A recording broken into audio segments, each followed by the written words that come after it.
Thomas Saccone. He's an Italian swimmer who just won a gold medal in the Olympics in the 100-meter backstroke. And he has pectus excavatum. It's really quite noticeable. It's a relatively severe case. On the pectus severity visual scale, I'd probably give it a 7 out of 10.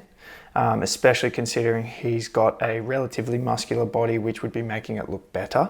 But he could certainly do things to make it look even better with training if bodybuilding and trying to mask his pectus, which was his priority, which it clearly isn't. It's becoming a professional swimmer, which is different.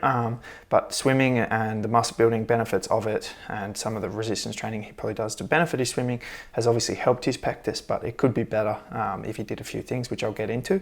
But firstly, I just wanted to congratulate him on doing well at the Olympics. It's cool to see a pectus warrior doing that. It was also cool to see Cody Miller, who's a really good swimmer with a really severe case pectus, more like an 8 to an 8.5 out of 10 in terms of severity, doing well as well. There's something to be said about swimmers and pectus excavatum. You know, even for me, like swimming, I was born probably with a predetermined genetic ability to swim. And you might think that it's like the water funneling through your chest and creating more aerodynamic, but I don't think it's that. I think it's the body type that is related to pectus. So typically with pectus, there is like a bit of a Marfan's correlation, and our body type is just like long fingers, big hands, long arms, long limbs. So you got long legs, long arms, and small torso typically. Big feet, big hands. That's very advantageous to be a good swimmer. That's my build. I've got an arm span of like 2 meters, but I'm 185 centimeters tall. So, you know, that's advantageous to be a very good swimmer. So I think that's the reason why a lot of people with pectus seem to be good swimmers, because of our body types. I'm not saying all pectus have that body type, but a lot of people do. And the cool thing about Thomas Saccone is having pectus, it looks like it impacted him. You can see him doing the traditional like hand over chest, trying to hide his chest. It's like I used to do when I was a kid and I was self-conscious of it.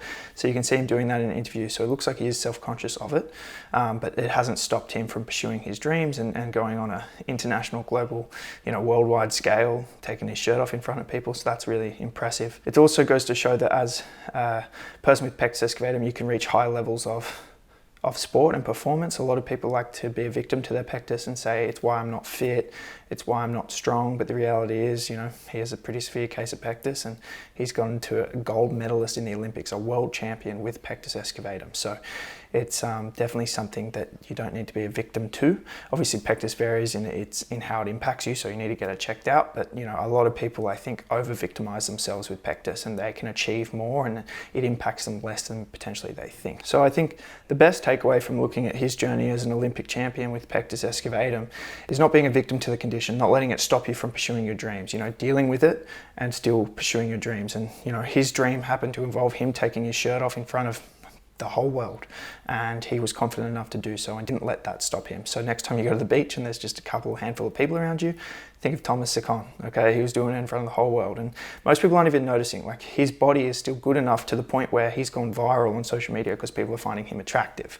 And it's not due to his pectus, it's just that people are finding him attractive. And obviously that's with his shirt off, which, you know, people aren't even noticing it because he looks good and he's got a fit and healthy body, which again proves to the point that, you know, you can look good with pectus. You can still look good even with a noticeable pectus.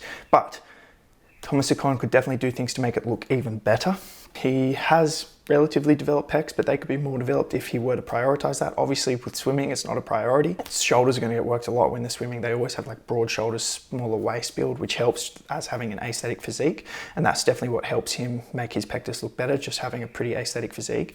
His body fat could be lower and he could be more ripped, which would create more definition in his abs, more definition in his chest, separating from the ribs. But that wouldn't be conducive for peak performance and optimal nutrition for optimal training and performance and energy. So obviously being super ripped requires a pretty extensive calorie deficit, which wouldn't be great for his training. So, you know, it's not his goals, but if he wanted to make his pectus look better, there are things he could do. Like if he reached out to me and said, look, this is what I want to do, then these are the steps we'd take.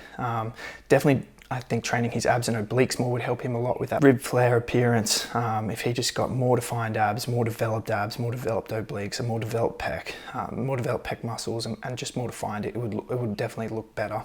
Also, if Thomas Saccone gained more size and was more muscular, it would make his pectus look better as well. He's 197 centimeters, like 6'6", and 80 kilos, and I'm 6'1", 185 centimeters and 90 kilos. So I've got 10 more kilos on him, and he's 12 centimeters taller than me. If he was a client of mine, like I think an ideal weight range for him at his height would be at least 100 kilos. So if he had 20 more kilos of muscle in these key areas, it would make his pectus look so much better. If you look back at images of him when he was younger and skinnier, you can see that his pectus is more prominent, which again highlights the fact that, you know, being skinny really does accentuate pectus.